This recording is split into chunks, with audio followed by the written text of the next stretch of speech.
The fluorescent lights of the hospital corridor flickered in an almost rhythmic pattern, an artificial heartbeat pulsing overhead. Somewhere down the hall, a monitor beeped steadily, indifferent to the grief pain or weight of silence pressing into room 214. Frank Dawson lay motionless on the sterile bed, a pale blue sheet draped over what remained of his legs, or rather, leg. His right limb had been taken below the knee 3 days prior, a quiet, unceremonious amputation performed to stop an infection that had crept through his veins like ivy, wrapping around a forgotten statue. The room was cold, not from temperature but from memory. The kind of cold that lives behind the ribs, seeping inward, curling up near the spine. He didn't flinch when the nurse changed the bandages. He didn't wince when antiseptic-soaked gauze pressed into his skin. Pain, at some point, had stopped registering. Not because it had dulled, but because it had become familiar. "Hold still, Mr. Dawson," the nurse muttered softly, but Frank wasn't listening. His pale blue eyes stared at the ceiling with an almost military discipline, unwavering, refusing to betray the chaos below the surface. But then came the moment that cracked the stillness.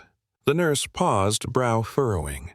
"Strange," she said more to herself than to anyone else. "What's this scar from?" It wasn't the new wound she was referring to, not the angry line of sutures where flesh had been taken, but an older scar. One that twisted like a serpent just below the knee, faded, yet defined, spanning the place where the skin folded around bone. It wasn't on any of the charts, not in the medical records. Frank blinked once. His throat tightened. It must have been a long time ago," he said, the words tasting like rust. But the nurse lingered. Her fingers traced near the mark gently, reverently, even like brushing an artifact. "Looks like shrapnel. Old.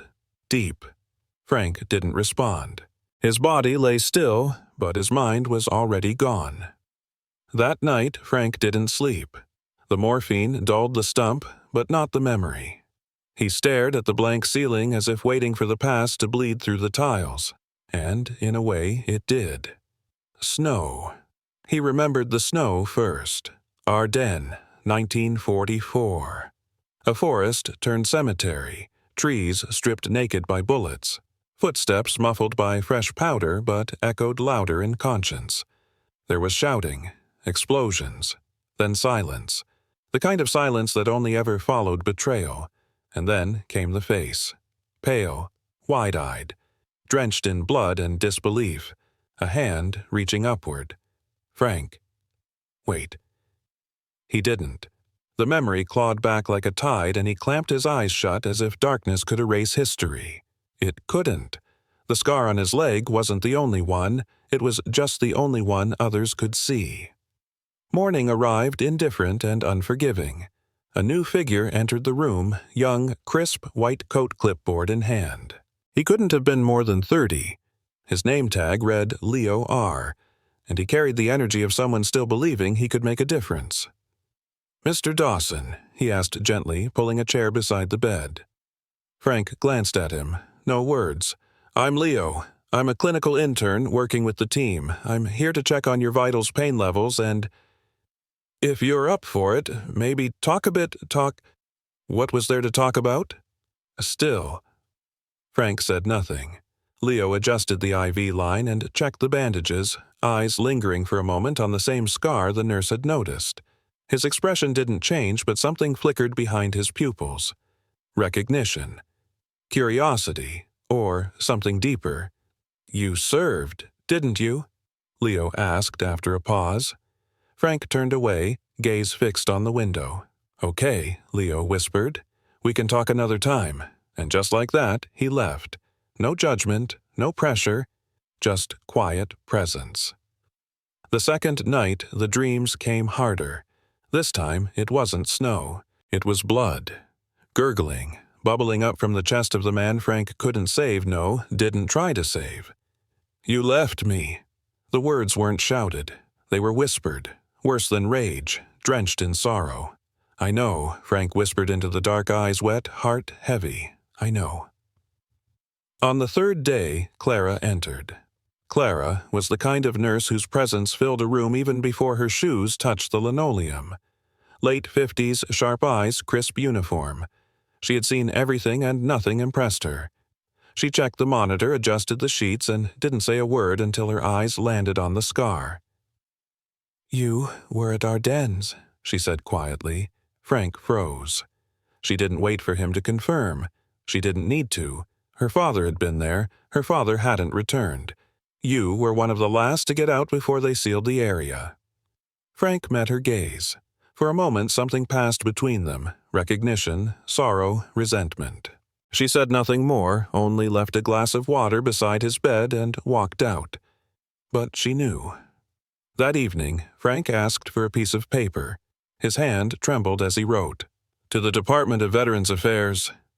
There is something I never told anyone, something I buried beneath the medals and silence." He didn't finish the letter, not yet. He didn't know if he ever would. Instead, he stared at the scar. That crooked, faded mark his silent witness. The wound on his leg was stitched. The one in his heart still bleeding. Somewhere on the nightstand a digital clock clicked softly to 3:00 a.m. Frank didn't hear it, but he whispered something into the night, something no one else could hear. "Forgive me, Thomas.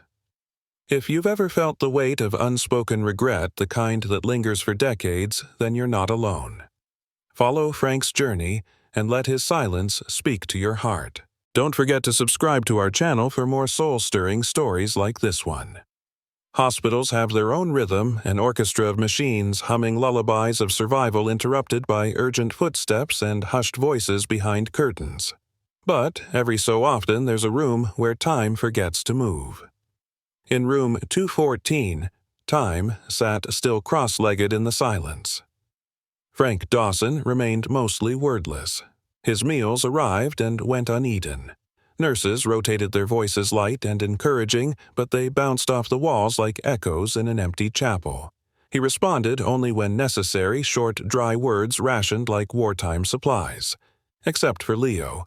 Something about the young intern's quiet persistence lingered longer than Frank wanted to admit.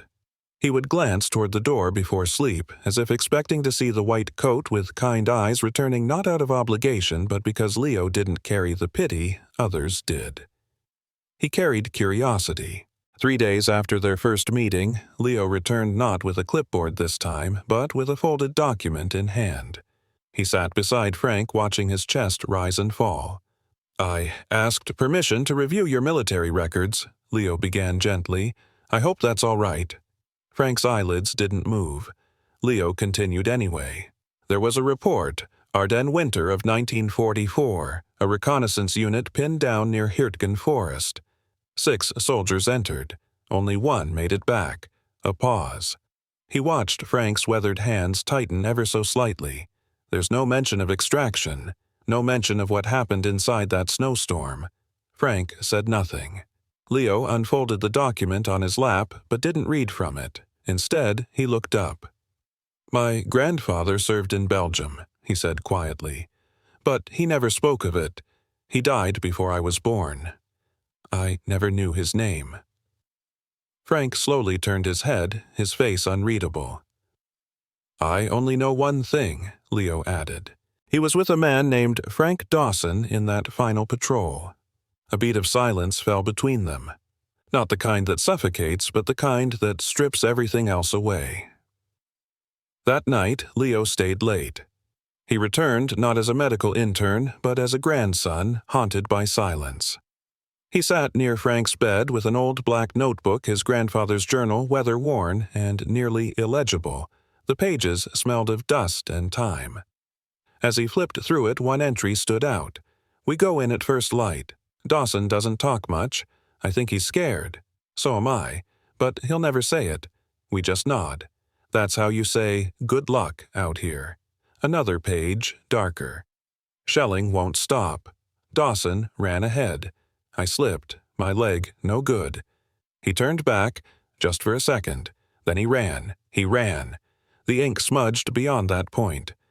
Leo closed the notebook and didn't look up. He didn't need to. He had seen enough, felt enough.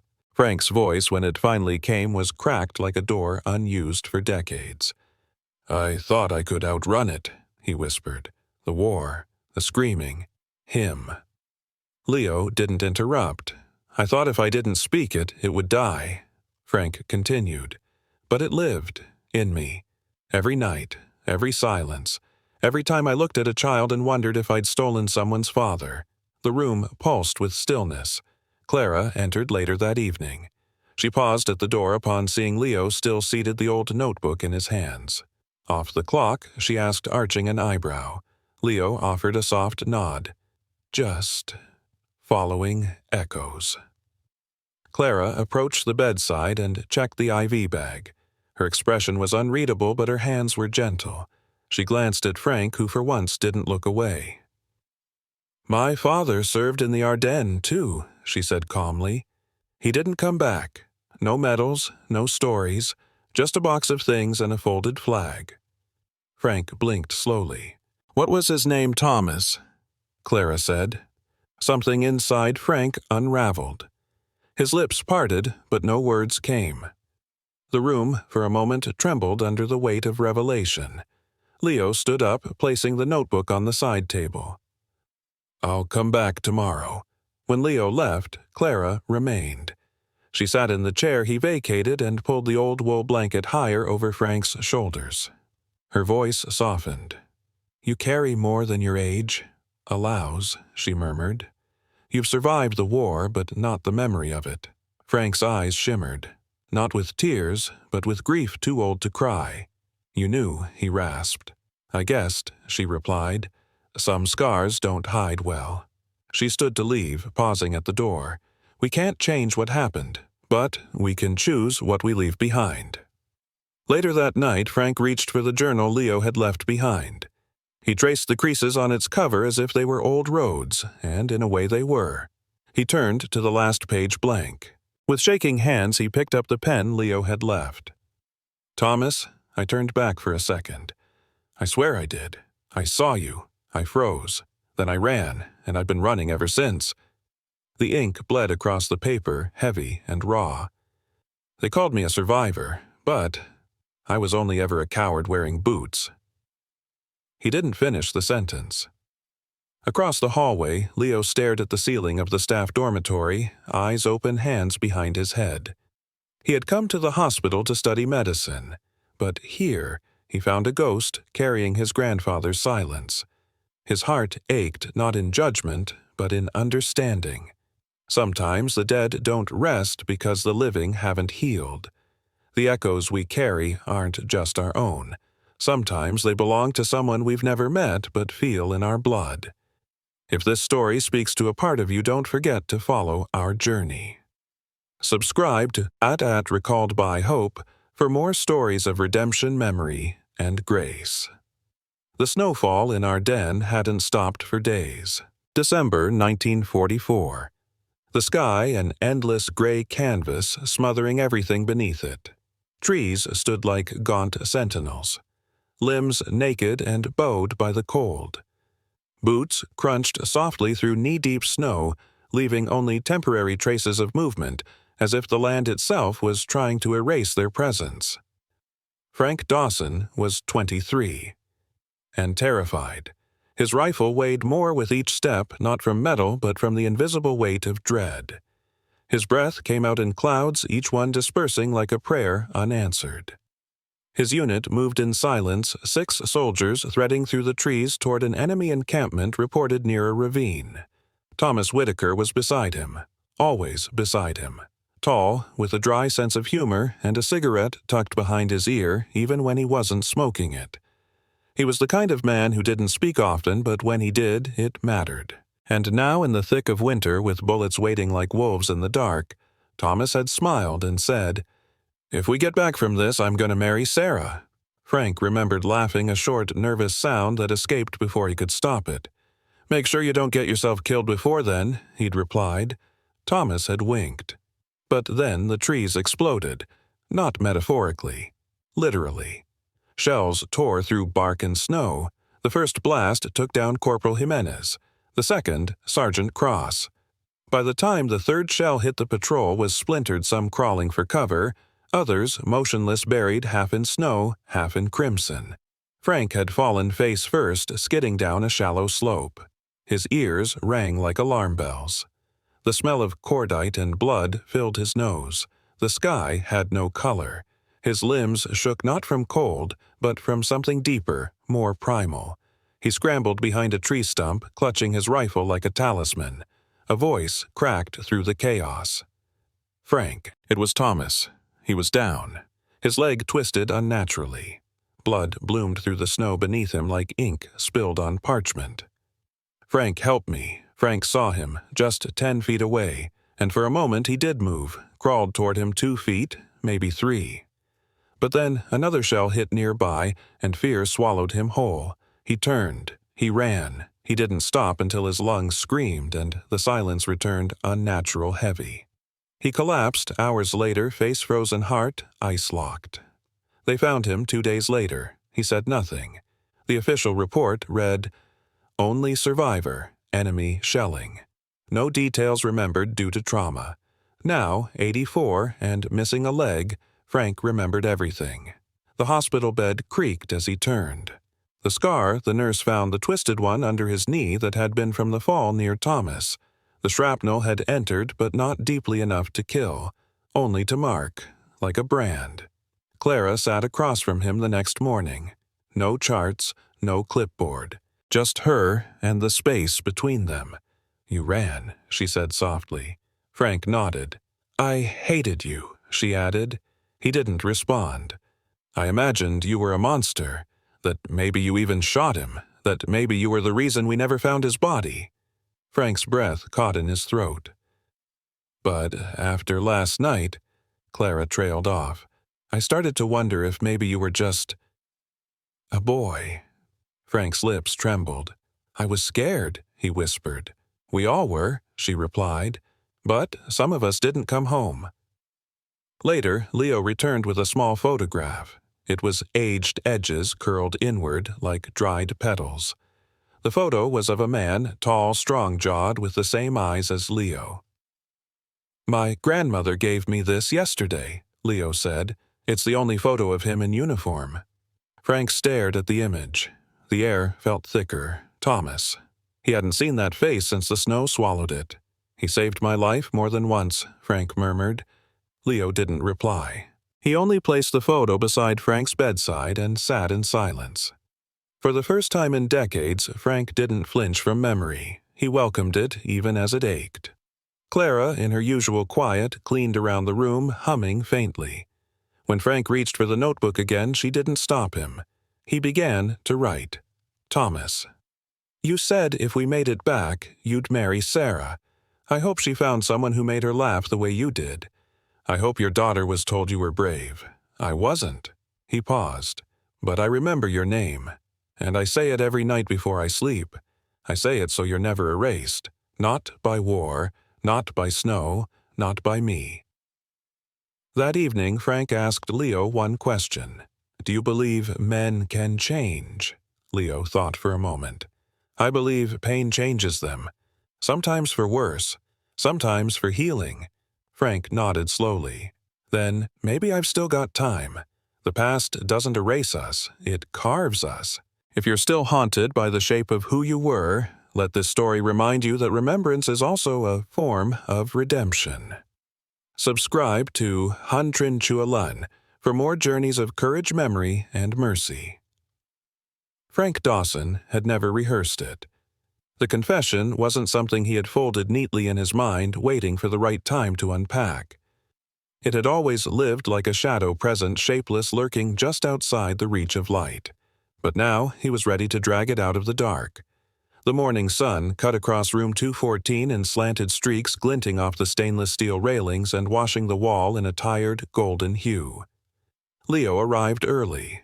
No clipboard, no notes, just his presence. He carried the photograph of his grandfather still nestled in its worn leather sleeve. He placed it by the window facing outward, as if letting the man gaze into the light again after decades in shadow. Frank sat propped up with extra pillows. His stump throbbed less now. Or maybe he had grown numb. In truth, he hardly noticed the absence of his leg anymore. He noticed the absence of silence instead. It was time.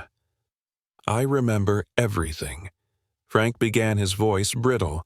I remember what I did, and more than that, what I didn't do. Leo said nothing. He sat on the same chair beside the bed, the one that had become his station of listening. Frank's gaze drifted toward the scar on his thigh, the one that had betrayed him weeks ago. Your grandfather, Thomas Whitaker. He was the kind of man soldiers followed because they chose to, not because they had to. He had that stillness in chaos, like a compass that never spun. He paused. In Ardennes, he went down after the second shell. I saw him bleeding out, asking for help, just a few feet away.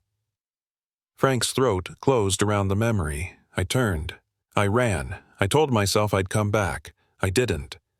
Leo's jaw tightened, but his eyes didn't leave Frank. I told the officers I couldn't remember. They wrote it off as trauma. Maybe it was. Maybe part of me did forget, not out of mercy, but shame. The room pulsed with stillness. A clock ticked from across the hallway. A cart rolled by outside. Then Leo spoke. You said he was reaching out. Frank nodded. Calling your name? Yes. Begging for help? Yes. And you left him. Frank nodded again. Slower this time. He didn't flinch, didn't blink. Leo's breath caught in his throat. Not in anger, not even in sorrow, but something deeper, like standing on the edge of a cliff and realizing the wind has your face in its hands. I never knew him, Leo said finally. My mother was born after he died. My grandmother remarried. There were no stories, only silence. Frank's lips parted barely. Then, why come back? He asked. Why sit here? Why not hate me? Leo's eyes grew distant. Because silence can rot a family from the inside. I saw it in my mother, in the way she hesitated around old photographs, in the way she never asked questions. He looked back at Frank. And I didn't come here to punish a dying man. I came to understand the wound that bled through generations. Clara entered quietly mid-morning. She didn't interrupt. She stood by the window arms crossed loosely as if guarding the silence between two men who needed it. Frank turned toward her. I want it known, he said. Known that I remember, that I failed, and that I never stopped saying his name. Clara's eyes softened. I think he knows, she said, somewhere. Frank swallowed. I'm not asking for forgiveness. I don't deserve it. No, Leo said. You don't. The words landed heavy. But then Leo stood, walked to the edge of the bed, and placed something in Frank's hand. It was a small dog tag. Old. Worn. The name, etched in its metal surface, barely legible. Thomas E. Whitaker. My grandmother kept it in a drawer. Said it made the silence louder. Maybe it can make your silence quieter. Frank stared at the tag, his vision blurring. He closed his fingers around it like a sacrament. I prayed once, he said, almost to himself, that someone would say his name without hate. Leo nodded. I just did. Outside, the wind rustled through bare trees. Somewhere in the distance, a flag lifted gently in the breeze. Inside, room 214, a scar finally began to close.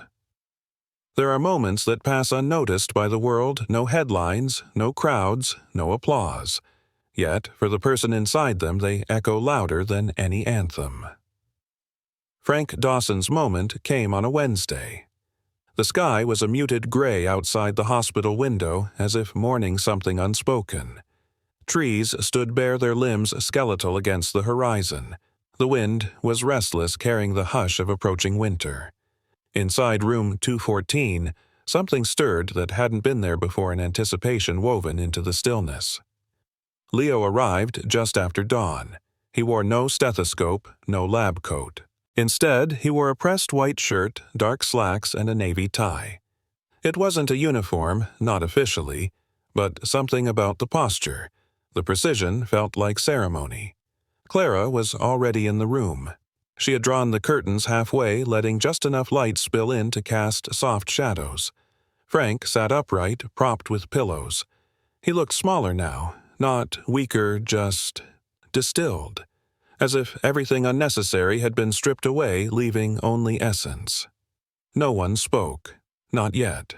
Leo stepped to the center of the room and placed a small folded flag on the bedside table. It wasn't regulation size, it wasn't government-issued, but it was folded perfectly tightly carefully into a triangle, the stars visible, the stripes tucked inward. Then he turned to Frank. His posture straightened, shoulders squared, eyes locked, and slowly, deliberately, Leo raised his right hand to his brow. It was a salute, not military, not by the book, but it held more weight than medals, more truth than oaths. It was the kind of salute a man gives not just to honor, but to heal. Frank's eyes widened, the breath in his lungs catching like a thread snagged in memory. For a moment, the hospital room disappeared. He wasn't 84, he wasn't missing a leg, he was 23 again, in snow-soaked boots watching a friend fall and disappear into the white, and now, he saw that friend rise again, not in uniform, not in accusation, but in his grandson's stillness. He whispered Thomas's name. Not loud, not for anyone else. Just once. And then the tears came. Not sobs, not weeping. Tears like the slow leak of something ancient guilt, sorrow love finally escaping its cage. Clara stepped back, giving space to the silence.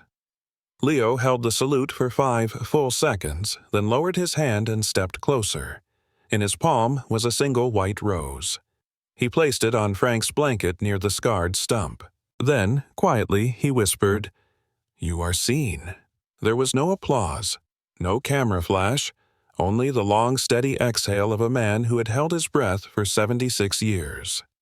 Later that day, a small box was delivered to room 214. Inside was a medal not earned but requested. Frank had written to the Veterans Department weeks before, asking that Thomas Whitaker be posthumously honored for bravery.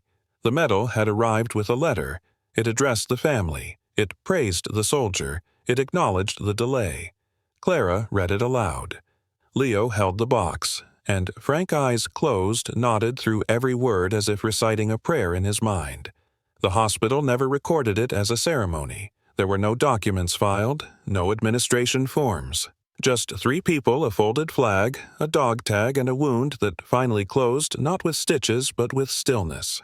That night, Leo sat beside Frank's bed until the monitors beeped slower, steadier. "You know," Frank whispered, "I always feared death." Leo looked at him. "I thought it would come like judgment. A list of what I did, what I failed to do, what I left unsaid." A pause. "But now, it just feels like quiet." Leo reached out and gently rested his hand on Frank's. "Quiet doesn't mean empty," he said. Frank smiled. A small, tired smile, the kind of smile that has nothing left to hide. Somewhere between midnight and morning, Frank slept. And this time, there were no dreams of snow, only light. Room 214 was empty now. The bed had been stripped, the machines unplugged. The window slightly ajar, letting in a hush of autumn breeze that smelled faintly of dry leaves and something older like cedar or the last pages of a worn-out book. Frank Dawson had passed in the early hours of a Sunday morning. No code blue, no frantic footsteps. Just a flat line and a silence so complete it felt like a hymn. Clara had found him. Eyes closed, expression serene. His hand rested gently on his chest where the folded dog tag of Thomas Whitaker still lay like a final confession accepted. 3 days later, Leo returned to room 214. Not as a clinician, not even as a grandson, but as a witness. He sat in the same chair he'd occupied so many times before. The room didn't feel haunted. It didn't feel heavy. It felt full. On the table beneath the small, folded flag was a sealed envelope. His name was written on the front, not just Leo, but in full. To Leo Whitaker. For when you are ready. The handwriting was fragile, almost trembling, but still intact. Clara joined him as he opened it. Inside was a single page, handwritten, uneven, but every word carried the weight of decades. Leo began to read aloud. Dear Leo, I used to think dying would be the hardest part of life. Turns out, living with the parts of yourself you can't forgive is far harder. For many years, I thought silence was survival. If I didn't speak the truth, maybe it would fade. Maybe no one would see what I saw, what I did, what I failed to do. But silence isn't healing.